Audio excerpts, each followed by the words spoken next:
समय तरकुलहा मंदिर के परिसर में है और अगल बगल की जो आप दुकानें देख रहे हैं, ये दुकानें लगभग कई सौ वर्षों से यहाँ पे चली आ रही परंपरा का हिस्सा है। और ये दुकानदार यहाँ पे दुकानें लगाते हैं, रोजी रोटी का इनका जो भी पारिवारिक दायित्व है यहाँ से पूर्ति होता है। लगभग 60 एकड़ जमीन थी है, अब ये जमीन जंगल के नाम से दर्ज हो गई है। अब सवाल ये है कि इन दुकानदारों के ऊपर रोजी रोटी का भी संकट आएगा। लगभग 60 एकड़ जमीन जंगल के नाम से दर्ज कर दी गई है। इसके पूर्व में जमीनें काश्तकारों के नाम से दर्ज थी, लेकिन आनन फानन में सरकार के जो आला अधिकारी हैं उनके द्वारा ये कृत्य किया गया है। अब इन दुकानदारों के ऊपर रोजी रोटी का संकट आ गया। आज इन लोगों की बैठक भी थी, मीटिंग भी थी। ये लोग उच्च स्तर पे जहां उचित फोरम है वहां दरवाजा खटखटा रहे हैं, अपनी बात रख रहे हैं। हमारे साथ ये लोग आज मौजूद हैं। मीटिंग आप इसके बाद इन लोगों की मीटिंग होने वाली है। इस बताइए कि इस पूरे घटनाक्रम को लेके आप लोगों की क्या राय है, क्या आप लोग किस तरह से देखते हैं? ये तो हमारे देखने से लगता है कि ये सरकार के जो कारिंदे हैं, जो निचले स्तर पर बैठे हुए हैं, सरकार को भी गुमराह करके इस जमीन को, काश्तकारी जमीन को जंगल घोषित कर दिए। अच्छा, ये बताइए कब से ये जमीन काश्तकारों के नाम से दर्ज थी? ये जंगल था कि वाकई में कहीं और जंगल था?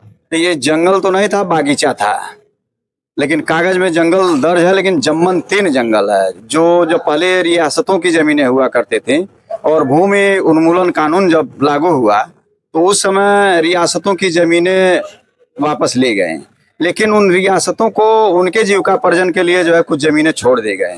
तो जो छोड़ी हुई उनके जो दी गई रियासतों को, उन राजाओं को जो जमीनें दी गई उसका एक हिस्सा है ये। अच्छा, ये बताइए कि लगभग कब से ये उन काश्तकारों के नाम से ये जमीन उनके नाम से दर्ज थी? 1323 फसली में ये चालू हुआ। उस समय ये सरदार उमराव सिंह के नाम से जमीन दर्ज थे। अभी सरदार उमराव सिंह का परिवार कहाँ है? सरदार उमराव सिंह का परिवार अभी तो कुछ दिल्ली में है, लोग कुछ पंजाब में है, सरदार नगर में भी अभी वो सरदार उनके एक लड़के यहाँ रह रहे हैं। अच्छा, ये बताइए ये जमीन जंगल के नाम से जब दर्ज हो गई, क्या उस परिवार से आप लोगों ने मुलाकात किया कि ऐसी क्या उन्होंने अपना कोई डॉक्यूमेंट और साक्ष्य प्रस्तुत किया? हाँ, डॉक्यूमेंट दिए ना, ये बोले पूरा ये निकाल के दिए। बोले देखिए इसमें स्पष्ट लिखा हुआ है कि नाम जोत चट्टी व का वो, और इसके बाद यहाँ देखिए नाम बजल काश्तकार पूरा दिया हुआ है। इसमें सरदार उमराव सिंह है, जबकि सरकारी जंगल में सरकार बहादुर हुआ करता था। अच्छा, ये बताइए कि ये जमीन जब दर्ज हो गई तो आप लोगों को कैसे सूचना मिली? क्या कोई नोटिस आया? कोई नोटिस नहीं है। सूचना कैसे मिली कि जंगल के नाम दर्ज हो गई? अखबारों के माध्यम से मालूम हुआ। अखबारों के माध्यम से? हाँ।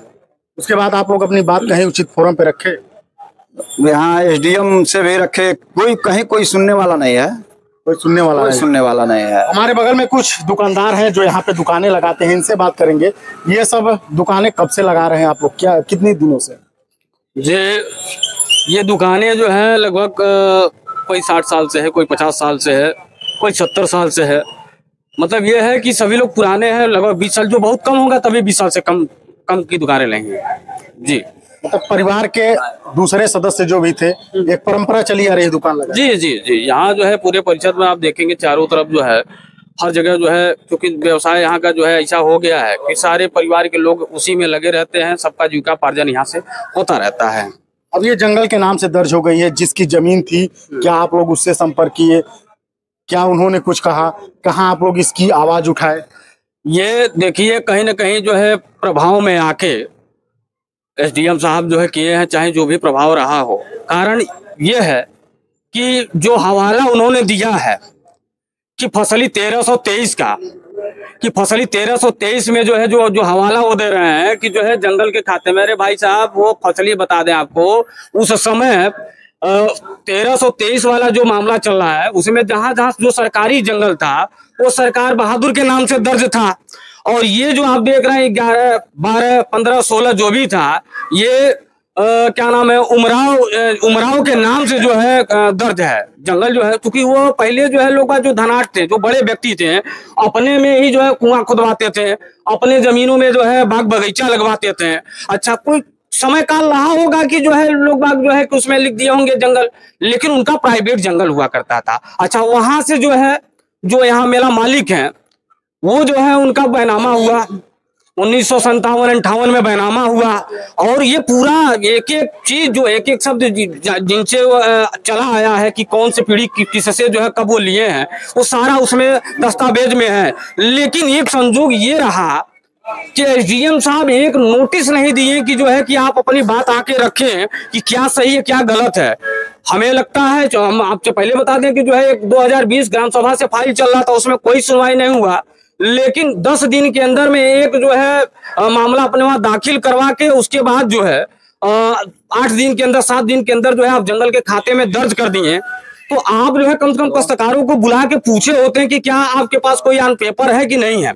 अगर पेपर होता तो आपको दिखाते, नहीं होता तो नहीं दिखाते, आप जो है जंगल के खाते में डाल दे, तो उससे कोई प्रेज नहीं था। लेकिन ये जो आप एसडीएम साहब के माध्यम के द्वारा जो हुआ है, उससे जितने भी यहाँ के व्यापारी हैं वो सारे लोग दुखी हैं। और खासकर काश्तकार, चूंकि जो है आप 103 बीघा जो जमीन आपने खाते के नंबर में डाल दिया है, फसली जो 1323 का हवाला आप दे रहे कि जंगल है, भाई साहब जो 1323 फसल, फिर मैं कहूंगा अपनी बात को कि जो 1323 की बात चल रही है, जो सरकारी जंगल हुआ करता तो वो सरकार बहादुर के नाम से दर्ज हुआ करता था जो जंगल हुआ। ये जो जंगल आप जो कागज अभिलेख में है, ये सरदार उमराव जो है काश्तकारी ये जंगल था जी। सरदार उमराव के नाम से ये जमीन दर्ज, क्या आप लोगों ने सरदार उमराव से चाहे उनके परिवार के लोगों से संपर्क किया कि सरकार ने इसको जंगल घोषित कर दिया? जी सरदार उनसे जो है, देखिए अभी जो आपको पेपर भाई साहब दिखा रहे थे ना कि ये जो पेपर है, देखिए वो जो है बैनामा जो है किससे किया, 1958 में जो है जो मेरा मालिक है उन्होंने बैनामा कैसे लिया, वो सारा हम आपको जो है अभी आपको व्हाट्सअप कर देंगे, सारा आप देख लीजिएगा।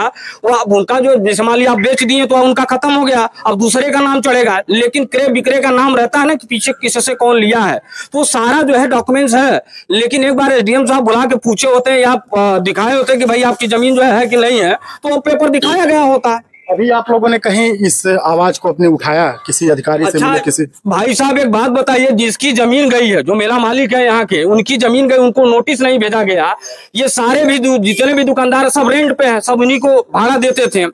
अच्छा, जब उनसे नहीं पूछा गया तो इन दुकानदारों से क्या पूछा जाएगा? इसीलिए डर इस बात का है, वो कभी भी जब जो जिनका जमीन उनसे नहीं पूछा गया तो हम दुकानदारों से क्या पूछा जाएगा? एक दिन बुलडोजर लगा के साफ करवा दिया जाएगा। आप लोग क्या चाहते हैं, क्या निदान चाहते हैं आप लोग लंबे समय से? निदान देखिए ये है कि जो काश्तकारों का जो आपने जो जंगल के नाम पे दर्ज किया, पहले आप पेपर देखे होते हैं, या पेपर अब से भी जो है एक समय है कि आप लोग पेपर देखें।